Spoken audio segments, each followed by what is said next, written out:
Tēnā koutou katoa, nō mai haere mai, and welcome back to the Power Podcast. I'm pretty excited today because I am joined by the fabulous Lisa O'Neill. For those that don't know Lisa, and I feel like how could you not, she needs little introduction, but I'm going to introduce her anyway. Lisa is described as inspired, energized, and ready to change the way you think about life. She's passionate about inspiring action and helping people get out of their own way.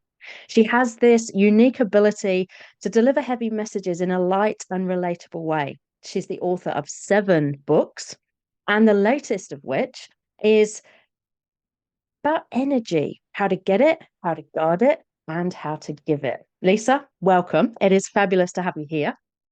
Rhoda, thank you. Thank you for having me. Always a pleasure. I would just love to chat to you all the time, but the fact that we get to do this for a job, I guess, is it's our privilege, right? How lucky are we, right? Isn't it lucky? Getting to work with cool people, they were like, it's a bit of a bonus. And talk about cool stuff. And I think we both share an opinion in this space, I think, around energy, which is, you're the energy expert. This is your specialist topic.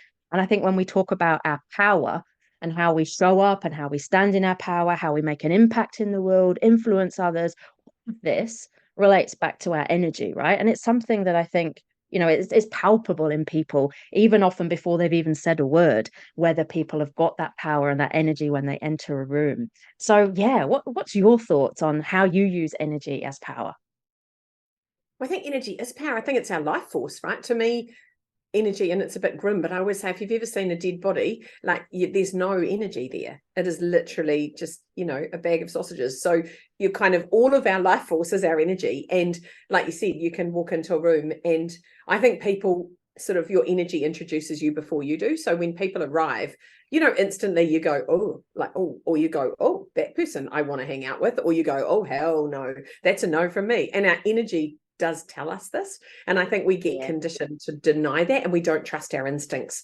If anyone's worked in retail, they'll know what I'm talking about, where someone walks in and you're just like, oh yeah, no, I'm not going to actually deal with you today, like you just feel a bit hard, and that's without even knowing what that person wants, but you kind of get a vibe, so all of the things that are energy I'm fascinated with. And I think you're right, the connection of energy and power, it is our power, it's our personal power and our life force. And I think being aware of it is like so important. Yeah. And yeah, it's easier said than done, I think, right? I think so many of us, particularly in our busy lives, and particularly for women, the demands that are placed upon us, it's often easier said than done to guard that energy and to keep it and to build it and to continually replenish it. And I notice, for the likes of us that are on stage a lot, particularly if you've got the backdrop of a busy tour, which I know you're in the midst of at the moment, for the new book. How do you keep your energy up? How do you guard that so that you do have enough energy to continue to give, even when times are busy and even when you might not be feeling it? Those days where you're feeling a bit sick or you've kind of been traveling a lot, and yet you still have to show up and be your best and give that energy. How do you do that? Yeah, it's a really big question. I love the idea of like state management and managing yourself. And I think we have to, because as self-employed women, we don't get to phone in sick. We don't get to go, oh, sorry, I'm unwell. It's like, no, get on with it, man. Like, just get on with it. And I've presented in all kinds of shitty situations with all kinds of weird energies going on emotionally, mentally, physically, medically, the whole bit. And I think you just get really used to it.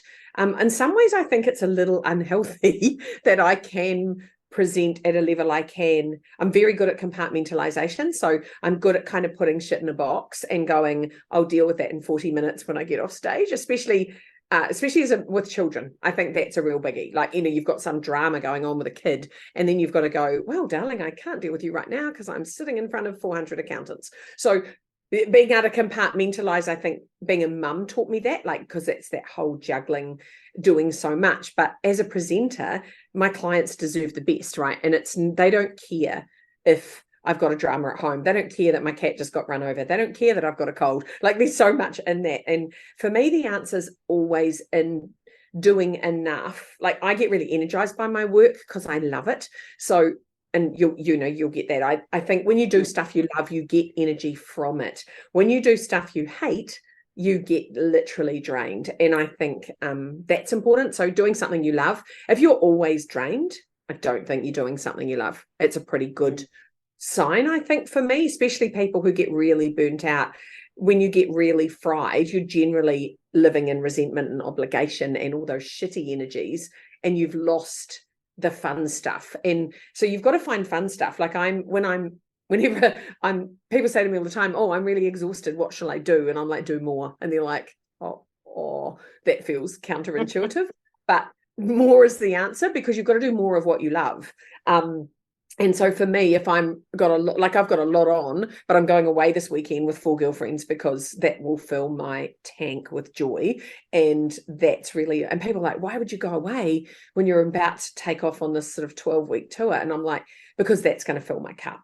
So that fills my emotional energy so I can get physical energy. So I think understanding the different energies and how they contribute and how they fit together is really important. And just noticing your energy. Like, who are you with when you feel like, oh my God, I feel amazing? And who are you with when you're like, oh, I want to lie down right now? Who are those people? And they're the drainers and the contributors and the sort of contaminators, I guess.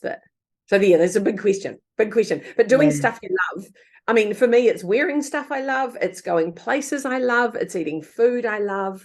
Like, I will make sure when I travel, I take myself to my favorite restaurants. I go and walk on my favorite beaches. Like, I really put effort in to fill my tank, because without my tank being full, I can't do what I do.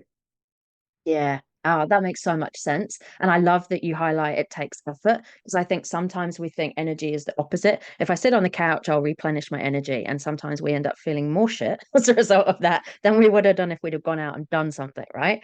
And I love that distinction between quality and quantity. It's not Yeah. necessarily what we're doing, but whether it aligns to who we are and the And things we also, I value and mean, brings it's like, joy. I'm a raving extrovert. So if I'm feeling flat, walking into a room of 500 people will fill me up. Like, if you're an introvert, that could ruin your entire week. So I think you've got to know what gives you energy and what doesn't. And we're all very different. And we often expect that if you and I do the same thing, we will get the same. Like, I know, like, surfing energizes you, right? It would not energize me. It would piss me off. So I'm like, good for you. I love that you surf and that fills your tank. It would not fill my tank. So, and I think we've got to be really clear around what it is for us and not make ourselves wrong. When other people go, oh, I just meditate. And then people go, that's good for you. But when I meditate, I want to, chew the inside of my mouth because it drives me mental. And it's like, well, maybe that's not for you then. It's like, we're all so different, and we've got to find that thing. And how, especially with women, things get very trendy. Like, it's like, oh, you must do Pilates, or you must meditate, and I'm like, well, no, I don't want to. It's like, I don't want to do that really cool hot thing that everyone's doing. I've never been into the cool hot thing. I'm not that person. Yeah, pay attention to what lights you up, right? We're all different as individuals. Yeah. And I think from that personal perspective of, we all have different preferences. What is it that you do? What is it that makes you powerful? What is it that gives you energy? And I love that you talked really about. Important to bring in here that often women don't know. And if you don't know what lights you up, that's okay, because they'll beat themselves up and go, oh my God, but I don't know. And I've had women crying, going, I don't know. And I'm like, well, because you haven't given yourself the space to find out. And you've been so busy in service to so many people. You haven't, you've been in service to everybody, except, your husband's got a hobby, your children have got a hobby, your workmate's got a hobby, but you don't, because you're just running around filling everyone else's tank.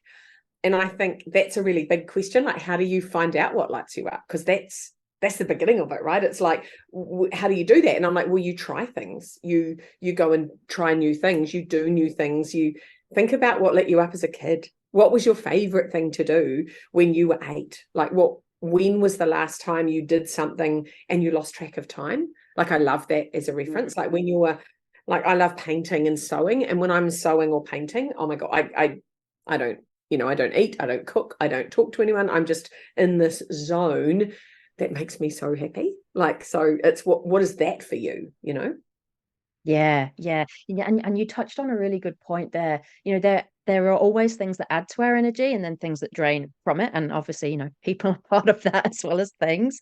But what is it that is important for us to know in that space? around how we can, because we're all different, how Mm. we build that energy for ourselves. What are some of the top tips that you've got for people that are in that space of I don't know?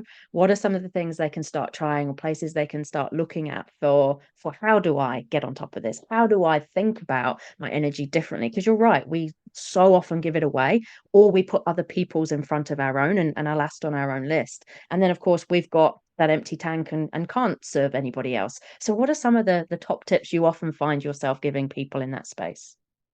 Yeah, I think definitely the first one is to notice. You've got to notice what's going on around you. Notice who walks into your world. And I always say, listen to your bum, because your bum will go shut. You'll just get that really tight ass feeling of, oh, and that feeling of, oh God, like I think your bum's a really good like barometer of how you feel about things. You know, when someone says something dreadful and you get your bum goes, oh, that's not okay. Like, oh, I feel a lot of things like that. I'm like, oh, Yes.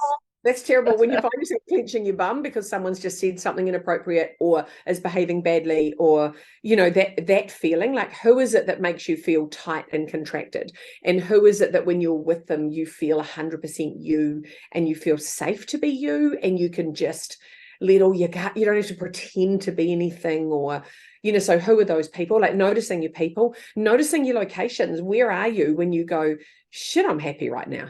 Maybe it's in the car on your own with a coffee. It doesn't have to be on the beach in Waikiki in Honolulu. Or, I mean, it doesn't have to be. I think I like to talk about pockets of perfect, and little pockets where you just go, oh, this is lovely. Like when my daughters used to dance, and I spent hours and hours and hours driving them to dance classes and stuff.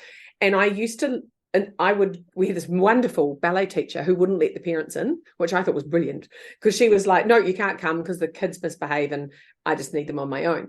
So I would lie in the back seat of the car and listen to a guided meditation with a blanket for 45 minutes. And I was like, oh my God, it was just heaven. Like 4 till 4:45, I was snuggled up in the back of my car. And all these mothers are going, oh, we're going out for coffee. And I was like, I don't want to go out for coffee and listen to you whinge. I'd rather lie on my back and listen to something, with a blanket. So notice what really fills you up and give yourself permission. I think I really like the frame of noticing and nourishing and nurturing yourself. Like, when was the last time you were just really nice to yourself, or you made yourself your favorite dinner? As women, we're often going, oh, yes, I made this because it's his favorite or it's her favorite. And it's like, what about your favorite? When was the last time you just said to your family, right, you'll have to eat this because it's my favorite, right? And I don't care if you don't like leeks, because I'm putting myself first. And I think putting ourselves first is the answer. I'm really lucky. I got clear about that quite early in life. I worked out that if I was no good, no one was any good around me. So Yeah. if I went down, the kids went down, Mark went down, the business went down, my clients went down. And so I've always put myself first. And I think it's about being self-full. We think of it as being selfish, but I think it's about being self-full, which is different than being full of yourself. But just how do you fill up yourself so that you've got enough to give? Because most of us are contributing to so many people's lives. Capable women, I mean, shit, we're running the country. We're doing everything, right? It's like we're literally the wheels behind everything that happens. And you're possibly doing it in the office, at work. You're doing it in your team. You're doing it in your family. You're organising Christmas. You're organising mum's birthday. You're taking care of your parents. You're caring about your siblings. Like, you're just carrying so much. And it's like, who's looking after you? And you can get bitter and twisted about that, or you can just go, oh, I am. It's my job. I'm looking after. And I think owning that and going, no, I'm not going to come to your Tupperware party, Karen. I'm going to spend 2 hours lying on the floor with my dog in a blanket, because that fills me up. Sounds great. You know what I mean? Like, lying on the floor with my dog is one of my favorite things to do. And Mark will say to me, oh, what are you doing this morning? And I'm like, I think I'm just lying on the floor with Max. He's like, okay, wow. I'm like, no, seriously, that will light me up. Like, animals fill me up. So, what is it that you do and not be made wrong for that? People say, that's really lazy. I'm like, are you joking? You couldn't be lazy if you tried. Yeah. You go That's the hardest part though, right? It's that permission piece that you talked about, because I think it's not that we don't know this stuff, it's that we don't prioritize it or give ourselves permission. We're busy saying there's so many other things to do. And that's Yes. the thing. Women say to me all the time, oh, I'm really powerful. I'm like, no, you're not. because you won't take your pants off and go back to bed in the middle of the day because you're wrecked. So if you're powerful, you would actually be in charge of your life. And it's all very well to be powerful and start telling people what they should and shouldn't do from the sidelines, but are you actually owning your own power and going, no, I can't be in this meeting right now, I've got to go? Or, what is it that you have to do? Or I've got one of my daughters loves staying up late. She's a real hedgehog. And I started staying up late with her to hang out with her because she wasn't getting home till late. So I was trying to do this, have time with her, but I was wrecking my own sleep boundaries. And in the end, I said to her, right, I'll give you 2 nights a week, but the rest of the nights I'm out. I'm a nana. I need to be in bed by 10. She's like, no, 10 o'clock. She's going, do you want to watch a movie? I'm like, are you joking? I have to be asleep now. And I have huge need for sleep, right? So that's knowing my physical needs. But there's the physical needs, there's the emotional needs, there's the mental needs, and then there's the spiritual needs of what are you connected to, and all of that adds to your energy, right? Every single one of those. So it's a big job, big topic. Oh, it totally is. And it makes such a massive impact, right? That personal power piece. I mean, I think that's where this all starts, right? If we can't give ourselves permission to do this stuff for ourselves, we are not going to be the most powerful version of ourselves. We're no one's giving going to do it away. No one else. I spent years waiting for someone to come up my driveway and go, oh, Lisa, you're amazing. Have a day off. No one came, right? There was no certificate. No one actually ever said that. They just kept expecting more. And we teach people how to treat us. So if you're constantly giving and going, it's fine, I'll do that. And then we do that whole, I'll do that. Oh, why do I have to do that? And it's like, because you just said you'd do that. Like, that's that martyr cycle that we all get into. And that's our conditioning. We're trained from a very early age to be in service. And like, I've got 2 sons and 2 daughters, and I'm kind of embarrassed to admit this, but if you came to my house and I would look at Ruby and go, Ruby, and she'd go, oh yeah, Jess, would you like a cup of tea? Right? She'd be all over it. Yeah. If I looked at Felix, he'd go, what? I'll go, oh, it doesn't matter. Right? And because he just doesn't have that new, and I do believe this is biological, and I think they just don't have it. And I do think some of it's training, but I do think some of it is just like, they just don't get it. They don't look for it. They don't know about it. You can train them, but it's totally, if you think of a little girl at 3, we're wandering around with a plastic doll, worrying about keeping it warm, like getting a blanket. It's like, we're so nurturing. And I think that's in us. I don't know. It's really interesting though. It must be something to do with our hormones, because now that I'm on the other side of menopause, if you haven't been through menopause, let me tell you how great it is. It's fucking fantastic, because when you lose all your estrogen, you just don't care anymore. Like, estrogen is the caring hormone is gone. Yeah, but the caring hormone has gone. And I'm just like, yeah, I don't care. And my family are all quite scared. They're like, what do you mean? I'm like, what do you want? I don't care. I've cared for a very long time. I'm done from caring. I've retired from caring. All right. And they're like, wow. And I'm like, no, it's a thing. And it's actually just I think that's why we get the opportunity. We get to step into a space where we don't have to care anymore. So I think it's extraordinary, actually. I love it. There's a really good book called The Passage to Power by Leslie Kenton.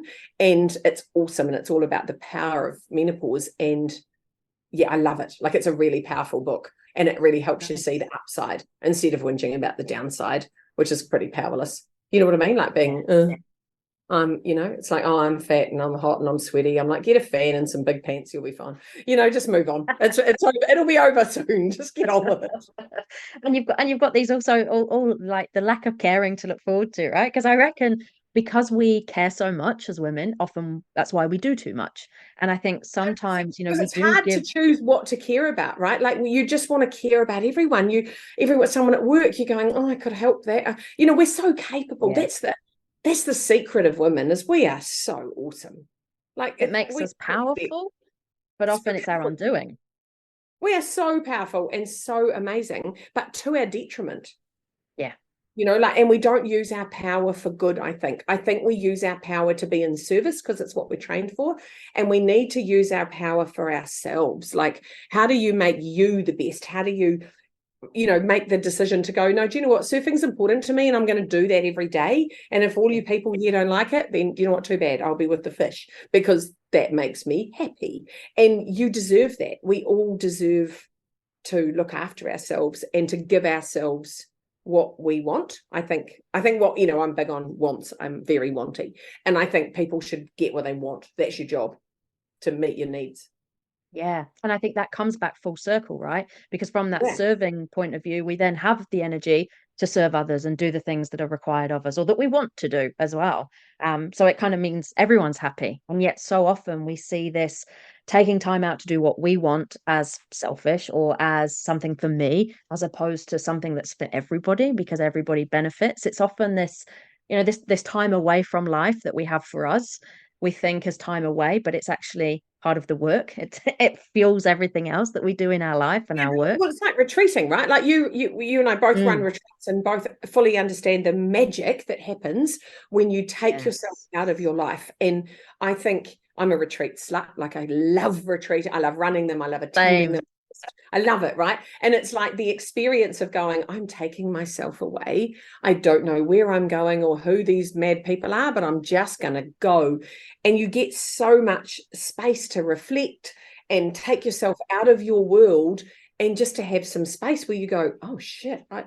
Because the thing is, you just get up every day, put your pants on, do the food, do the work, do the stuff, and then back to bed. It's like Groundhog Day. And if you don't give yourself space to take yourself away, I did a silence retreat, which was nearly impossible. I can't imagine that, Lisa. No. So here's the thing. I had to do it on my own. So I can't do silence around other people because I love people so much. So I took myself away to an Airbnb and I was completely silent for 3 days. It was amazing. I had no devices and was silent. And that was awesome. Like, that gave me huge amounts of perspective and really interesting thoughts, and I journaled a lot, and so I didn't watch any media. I didn't do any. I just sat with my thoughts. Sounds bliss.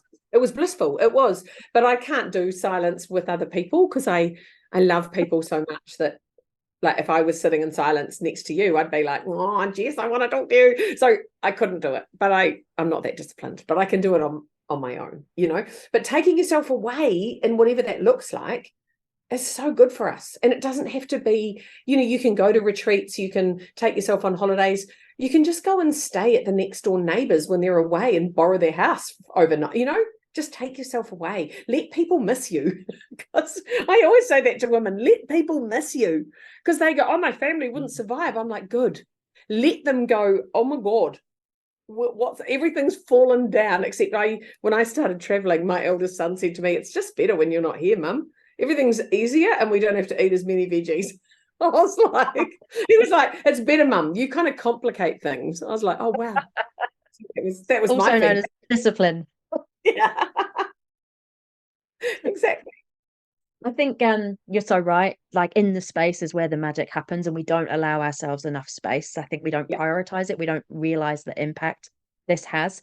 So key, not just in terms of our energy and our power, but pretty much life, right? And our thoughts, our mental state. So what are you up to at the minute? How can people find you? Tell us more about the book, because I know that's out now and I'm itching to read it. So yeah, what are you up to? How's the book, and where do we find you? I'm so excited about the book because it's kind of my last 26 years of life. I had an adrenal collapse when I was 26. So that was the kicker for this, and I had to restore myself, restore my factory settings, and so that was amazing and actually an incredible. I'm really positive, so I thought it was an amazing opportunity. Everyone else thought, oh my God, it's terrible. I'm like, this is wonderful. So I learned a lot about myself and a lot about different healing modalities and different ways we get energy and what contributes to our energy, as a whole, and what's that energetic diet like not just what you're eating, but what you're listening to, who you're hanging out with, all that stuff. So now I'm on a bit of a crusade to kind of get people aware of their energy and to take action, because I'm like, you need action and effort to get good energy. You can't just, people say, oh, I'm really tired. I'm like, cool, what are you doing about that? They're like, oh, I'm like, well, what do you, I'm a bit brutal with that, but I'm like, what are you doing about the fact that you're always tired? And so I'm doing this tour, which is kind of cool. And I think we're doing 19 locations across Australia and New Zealand, which is so much fun. A friend of mine messaged me the other day and said, you're just like Taylor Swift. And I was like, oh, exactly. Yeah. Yeah, I won't be in hot pants, that's for sure. But anyway, so tittering around doing that, which is fun. And then we've got an energy club that we're starting for people who want to be inspired. And I think a lot of people struggle with inspiration and accountability and action. And I really want to do that in a way that's really kind of low cost and high impact for people, because I don't want it to be, exclusive, that only the rich people can afford it, because it's like, that's not fair. I love accessibility. So I think that's important, which is why I'm going everywhere, man. I'm going from Whangarei to Balclutha. So I'm like, Wow. going, and I really love going to kind of different places instead of just the standard Auckland, Wellington, Christchurch. So, I love that. So I'm doing that. And that's kind of my big thing at the moment. So I haven't really planned much after August, because I'm on the road for June, July, and August, and then see what happens. But the book's in Australia, and that's going to be exciting. I'm doing a lot of work in Australia now, so I'm really happy about it being. I haven't had a book retail in Australia before, so we'll see if everybody likes it, whether it translates to Australian. Yeah. So get out there, get yourself a copy of Energy, the book. Find Lisa on tour. And Lisa, where can we find you online? Is there a website, a social media channel? Where's the best place to look you up for people that want more of Lisa O'Neill? So just lisao'neill.co.nz is my website, and I've got the old Instagram and the old Facebook and all those things. So Lisa ONZ, I think, is my handle on like Instagram, LinkedIn. What else? Facebook. Yeah. I'm avoiding TikTok. My kids have said, please don't, Mum, you're embarrassing. But that's my plan. I'll eventually get to at the minute, because I'm a bit busy at the moment. So I'm on all those other things. So that's kind of fun. So coming to a place near you sounds like pretty much every place. So get out there, go see Lisa, get some of this energy. I think if there was one word that summed you up, it would be energy. This is your thing. You are the energy expert. So there's no better person, I think, to be writing this book and doing this tour. So yeah, get yourselves out there, people. Lisa, it has been a pleasure, as it always is, to chat to you and hear some of your wisdom and inspiration. Thank you so much for your time. Thanks for having me. It's been lovely.